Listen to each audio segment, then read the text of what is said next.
말씀으로 시작하는 축복의 하루, 오늘은 9월 9일 화요일입니다. 우리에게 주신 하나님 말씀은 로마서 4장 1절부터 8절까지의 말씀 함께 합독하도록 하겠습니다. 그런즉 육신으로 우리 조상인 아브라함이 무엇을 얻었다 하리요? 만일 아브라함이 행위로서 의롭다 하심을 받았으면 자랑할 것이 있으려니와 하나님 앞에서는 없느니라. 성경이 무엇을 말하느냐? 아브라함이 하나님을 믿음에 그것이 그에게 의로 여겨진 바 되었느니라. 일하는 자에게는 그 삭시 은혜로 여겨지지 아니하고 보수로 여겨지거니와 이를 아니할지라도 경건하지 아니한 자를 의롭다 하시는 이를 믿는 자에게는 그의 믿음을 의로 여기시나니 일한 것이 없이 하나님께 의로 여기심을 받는 사람이 복에 대하여 다윗이 말한 바 불법이 사함을 받고 죄가 가려짐을 받는 사람들은 복이 있고 주께서 그 죄를 인정하지 아니하실 사람은 복이 있도다 함과 같으니라. 아멘. 오늘도 주님의 귀하신 말씀 앞에 서신 저와 여러분들 가운데 좋으신 우리 주님의 은총과 평화가 가득하시기를 주님의 이름으로 축복합니다. 제가 지금 촬영을 월요일 저녁에 오늘 일정이 있어서 하고 있습니다. 보통은 새벽에 하는데 촬영하기 전에 저녁 사택 옥상에 잠깐 올라갑니다. 제가 사택의 옥상에 올라가면 왼쪽 편으로는 교회 동산이 쫙 있습니다. 그곳에서 풀벌레 소리가 아주 많이 나고요. 그리고 옥상 앞쪽, 제가 바라보는 앞쪽은 넓은 들녘이 펼쳐져 있고 오른쪽에는 사람들이 오가는 길들이 보입니다. 그곳에서 제가 첫 번째 느낀 것이 있다면 가을이 왔구나 였습니다. 지금 길을 가다 보면 벼이삭에 이삭이 맺힌 채 고개들을 숙여가고 있습니다. 그리고 조금씩 노랗게 변하는 징조들이 보이고 있습니다. 얼마 전 전주, 익산, 김제, 군산까지 굉장히 집중호우가 왔었죠. 우리 교회 교우분들도 비닐하우스라든지 몇몇 곳에 물이 들어차기도 했습니다. 다행히 그 이튿날 오늘도 마찬가지고 계속해서 비가 오지는 않아서 수위들이 주변에 있는 하천의 수위들이 많이 낮아진 것을 보면서 조금 더 마음에 안심이 되었습니다. 작물은 이 물이 들어차게 되면 숨을 쉴 수가 없어서 1년 농사를 망치는 경우가 생기기도 합니다. 풍년이 들어서 농부가 그동안 이 작물을 길러내기 위해서 그렇게 애를 써도 정말 하늘의 뜻에 따라서 그것이 잘 되지 않는 수도 있다. 농사를 짓게 되어지면 그래서 이 말은 진인사 대천명, 내가 할 수 있는 만큼 최선을 다하고 나머지는 하늘에 맡긴다 라고 하는 이 말은 정말로 피부에 와닿는 말입니다.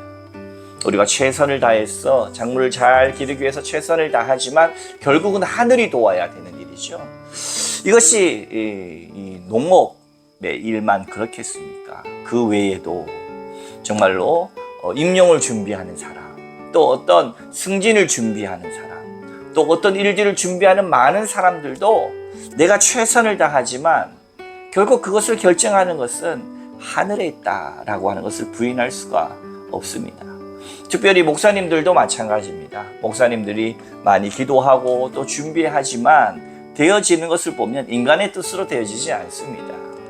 가만히 보면 그것은 다 하늘이 하는 일들로 여겨질 때가 참 많습니다. 따라서 우리가 의지할 분, 우리가 믿고 바라봐야 할 분은 이 가을에 또 하나님밖에 없음을 다시 한번 느끼게 되어집니다. 오늘 말씀 로마서 4장 말씀을 보면 믿음의 조상 아브라함을 그 예로 들고 있습니다.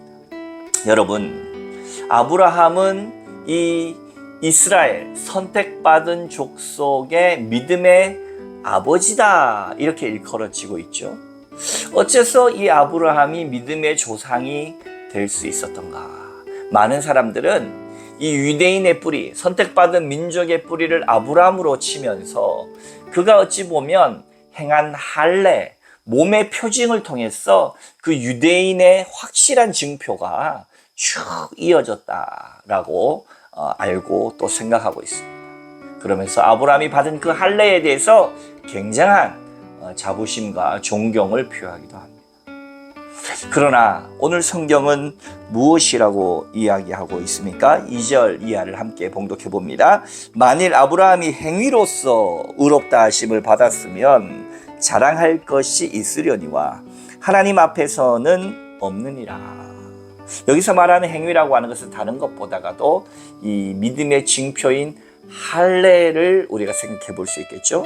3절 성경이 무엇을 말하느냐? 아브라함이 하나님을 믿음에 그것이 그에게 의로 여겨진 바 되었느니라. 세례도 마찬가지입니다, 여러분. 할례와 마찬가지로 세례도 우리가 믿고 고백함으로 말미암아 받은 이 세례는 믿음에 대한 증표이지, 그렇죠? 이 믿음 자체는 아닙니다. 우리가 할례를 유대인들이 행했기 때문에, 우리가 세례를 받았기 때문에 구원받은 것이 아니라 믿었기 때문이라는 것이죠. 할례 받기 이전에 이미 아브라함은 믿었고 그 믿음으로 말미암아 의롭게 되었다. 이것에 우리가 주목할 필요가 있습니다. 그 말은 우리의 어떤 행위나 우리 어떤 공로로 말미암아 구원받는 것이 아니고 전적인 하나님의 은혜다라는 겁니다. 그 뒤에 따라오는 그 행위들, 그것이 유대인들에게 할례가 되었던 우리에게 세례가 되었건 이것은 뭡니까?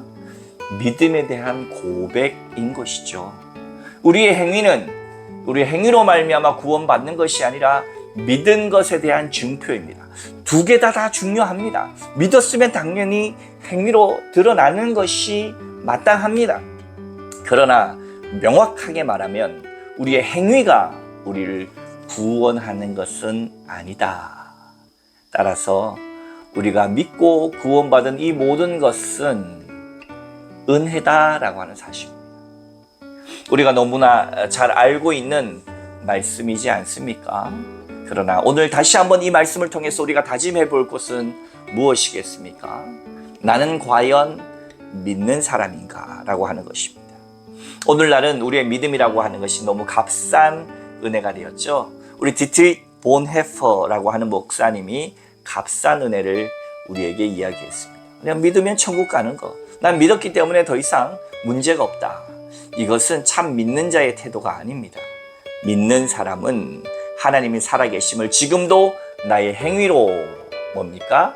나타내 보이는 사람이 정말 믿는 사람이다라는 것입니다. 우리는 오늘 이 믿음을 어떻게 우리의 모습에 정말로 하나님 앞에서 믿음의 증거로 나타내 보이시겠습니까?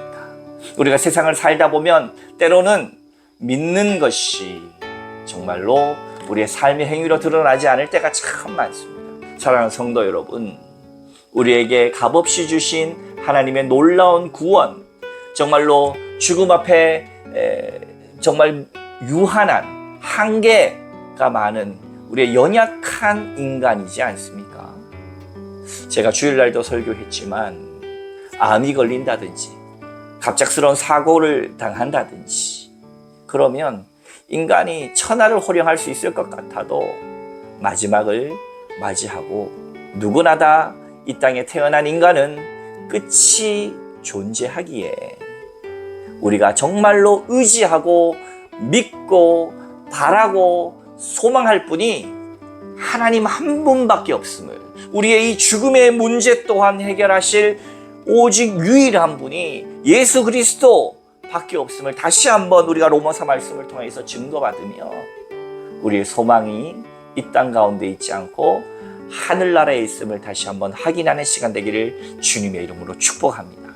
또한 이 땅에서 살아가면서도 우리가 믿음의 사람인 것을, 하늘을 품고 살아가는 하늘 향기가 나는 사람인 것을 우리가 잊지 않고 오늘 이 땅 가운데 발디디며 살아갈 때에 너무 소유하는 것에 전전긍긍하지 않고 너무 내 위치를 올라가는 것, 승진하는 것, 또 많은 권력을 가지는 것에 우리가 너무 우리의 마음을 두지 않고 영원한 하늘나라를 바라보며 하나님 기뻐하시는 사랑의 삶, 그리고 언젠간 떠나야 할 이 세상 속에서 내게 소중한 가족들과 내게 소중한 사람들을 우리의 눈 속에 더 담고 그들에게 우리의 사랑의 향기, 하나님의 향기를 더욱더 우리의 삶으로서, 행위로서 믿음의 증표를 나타내 보이며 오늘 이 하루도 하나님을 기쁘시게 하고 이 땅 가운데 평화를 전하며 살아내는 저와 여러분들, 구원받은 백성들, 은혜받은 백성들의 삶을 충만히 누려가는 시간 되시기를 주님의 이름으로 축원합니다. 함께 기도하시겠습니다. 거룩하신 하나님 아버지, 우리를 도우시고 우리와 함께 하시는 하나님께서 주님의 놀라운 사랑으로 덧입혀 주시옵소서. 우리는 부족하고 연약합니다. 그러나 믿음으로 구원받았고 믿음의 조상 아브라함과 마찬가지로 우리가 믿음의 삶을 또한 내일의 삶 가운데 살아낼 수 있도록 주님 축복하여 주시옵소서. 우리를 붙드시고 소망 가운데 거하게 하시는 예수님 이름으로 간절히 기도하옵나이다. 아멘.